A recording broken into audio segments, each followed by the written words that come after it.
ฮัลโหลสวัสดีค่ะหัวหน้าฮัลโหลว่าไงจ๊ะวันนี้หนูไม่ได้เข้าไปนะคะขออนุญาตลา1 วันค่ะอ๋อลางานเหรอลาไปไหนอ่ะค่ะไปธุระส่วนตัวค่ะธุระส่วนตัวธุระอีหยังล่ะไปธุระส่วนตัวค่ะธุระส่วนตัวอะไรธุระส่วนตัวธุระอะไรล่ะ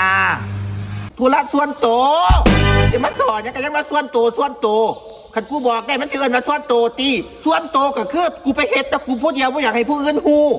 กูไม่อยากให้มึงฮู้ว่ากูไปใส่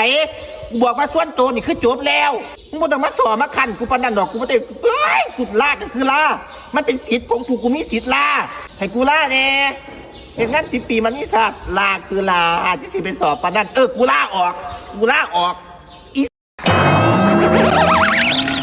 พวกหัวหน้างานล่าแยกๆมันจะเจอทั้งทีล่ามันเป็นสิทธิ์ของเขาผู้สิมักสอมาเข็นยังคักยังแน่แท้เขาสิล่าไปสีไปเสริมสิทธิ์ของเขาเขาสิล่านอนเว้นสิทธิ์ของเขาขอล่าแล้วกันว่าธุระชนโตอย่าไปสออย่าไปเข็นอย่าไปคัน